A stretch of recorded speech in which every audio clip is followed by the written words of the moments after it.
आप सभी साथियों को मेरा नमस्कार। दोस्तों, आज सुबह ही मैंने वीडियो के माध्यम से आपको अपडेट किया था कि आज प्रेरणा डीबीटी से संबंधित यूट्यूब सेशन का आयोजन होना है और ये 12 बजे की टाइमिंग थी और आज ये आयोजित भी हुआ है। ऐसे में बहुत सारे साथी कनेक्टिविटी की वजह से, नेटवर्क प्रॉब्लम की वजह से इससे जुड़ नहीं पाए और चीज़ें समझ नहीं पाए। आइए आज के इस वीडियो में आज की मुख्य बातों को हम आपके साथ शेयर करते हैं और बताते हैं कि आज के यूट्यूब सेशन में क्या कुछ बताया गया है।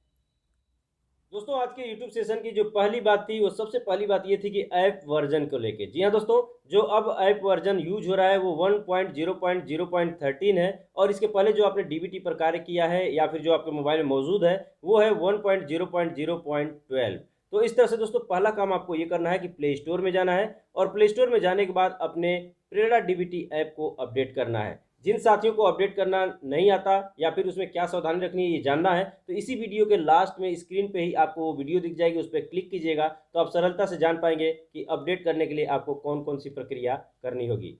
दूसरी बात दोस्तों करते हैं, यहाँ पे आते हैं हम सीधे तौर पे अपडेट गार्जियन कॉन्टैक्ट डिटेल। ये नया ऑप्शन आपको दिख रहा है, पहले यही दो ऑप्शन पहले आते थे।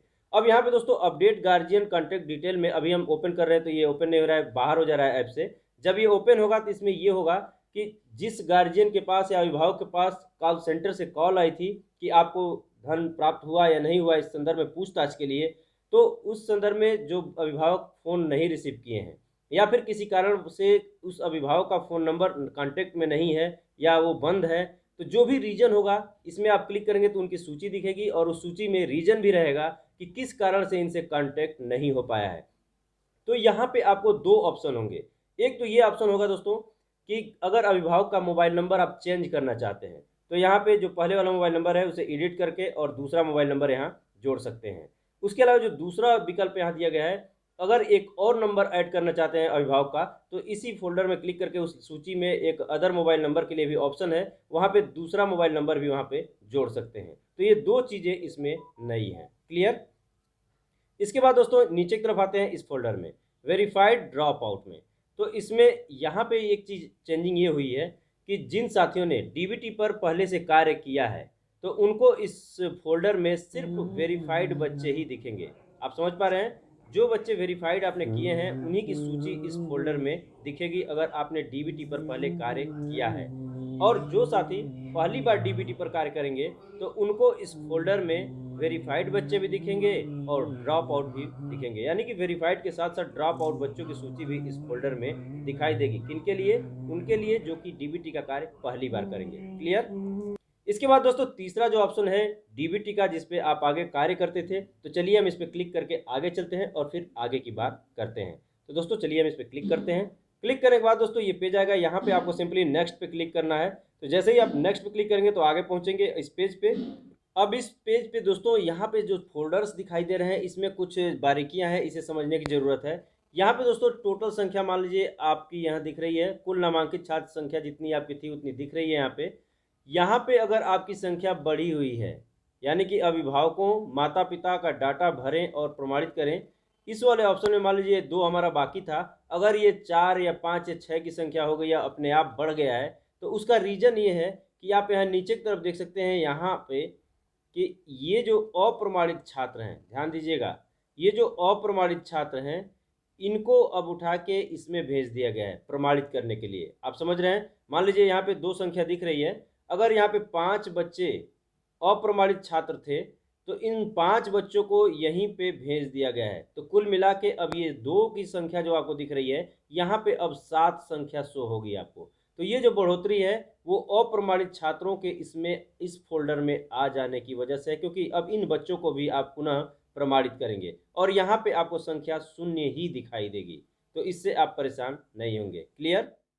अब दोस्तों इस पेज पे दूसरा जो काम करना है वो है बीईओ द्वारा वापस भेजे गए छात्र। तो या तो आपने बीईओ से कह के वापस कराया होगा या फिर बीईओ ने कोई त्रुटि पकड़ी होगी तो उस त्रुटि के आधार पे पुनः आपको ये वापस कर दिए होंगे। तो ऐसे में इन छात्रों के साथ आपको क्या करना है, जब आप इस फोल्डर को क्लिक करेंगे तो इसमें अच्छी बात यह है कि किस रीजन से इसे वापस किया गया है वो रीजन आपको इसमें शो होगा, कारण इसमें दिखाया जाएगा कि किस कारण से ये वापस किया गया है छात्र।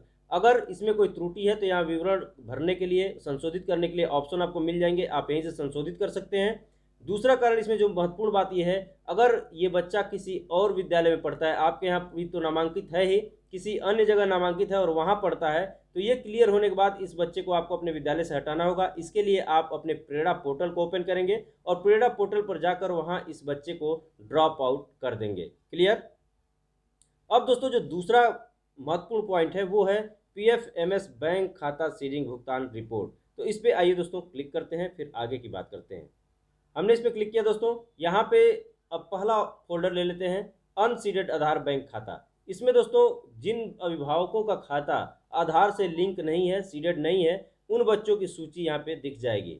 यहाँ पे भी एक अच्छी बात यही है कि यहाँ पे रीजन आपको दिखेगा किस कारण से ये अनसीडेड में आया है। तो अभी दिखाते हैं आपको, इस चलिए क्लिक करते हैं, ओपन करते हैं इसको।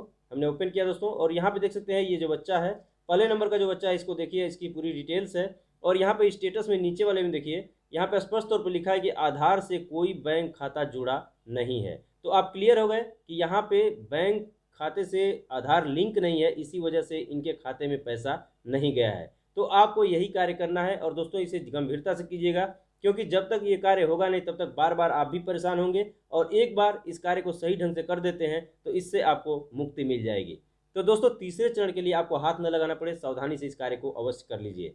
यहाँ पे दोस्तों अगर आपने आधार क्लियर कर लिया, सीडेड हो गया, एकदम संतुष्ट हो लें। निश्चित रूप से ये भी ध्यान दे लें कि सीडेड कराने के बाद ये भी रीजन हो सकता है कि कहीं लेन देन बैंक में न हुआ हो, लंबे समय से खाता बंद हो, उसमें संचालन न हो रहा है वो खाते का।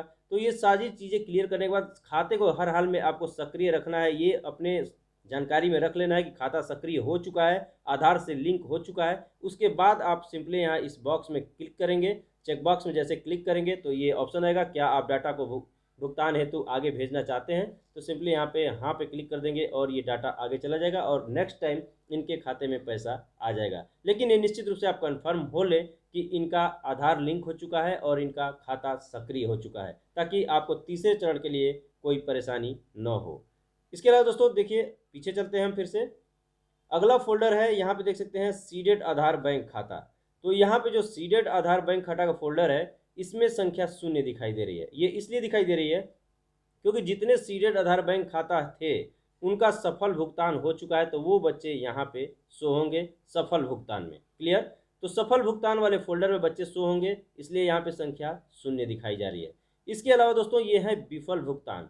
यहाँ पे अगर कोई बच्चे दिखते हैं, संख्या यहाँ पे दिखती है, तो इसका सीधा सा कारण ये है कि या तो अभिभावक का खाता सक्रिय नहीं है, वो चालू नहीं है, उसमें लेन देन नहीं है, या किसी न किसी कारण से उसके खाते में कोई न कोई त्रुटि है, जिसकी वजह से वहाँ से पैसा तो सेंड किया गया था लेकिन उनका भुगतान सफल नहीं हो पाया।